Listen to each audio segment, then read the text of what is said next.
Press that scapula. What? Jeez. Let's go ahead and put those shoulders in the back pocket. There we go. Very nice. Activate your cervical extensors. What? Let's go double chin maneuver. Beautiful. Let's go ahead and maximize that intra-abdominal pressure. Use that diaphragm for once. What?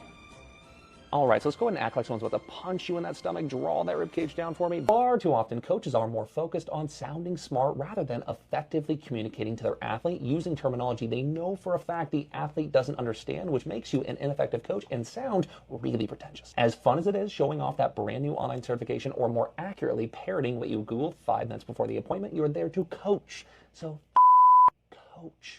So great overall message here by Brendan, and I think Brendan actually originally came from Kabuki Strength when I first started seeing his stuff, which is great. I've spent a fair bit of time at Kabuki Strength. It's completely different now. It's not what it once was. I've actually traveled over there, I think almost, if it wasn't 2 years in a row, it was 3 years in a row, and interviewed Chris Duffin and so forth 10 years ago.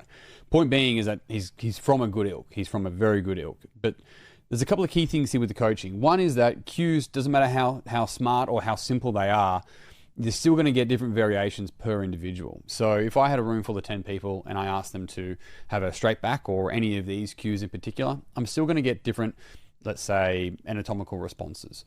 So what you want to do is, rather than like, what's a good cue for this? It's like, how do I kinesthetically load this cue for this client?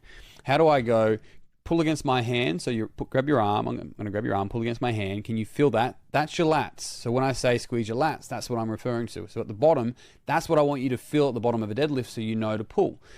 We want to be able to go visual, auditory, kinesthetic, and there's also auditory digital. We want to be able to load the cues or the training with these types of senses, and our ability to do that actually deepens a person's learning. So yes, we don't want to have big words and unnecessary words for cues, but what we want to do is take it a step further and kinesthetically load the cues for the individuals so that they actually know what they're feeling for, so they know how to represent it, as opposed to simply just going, what's a better cue for this?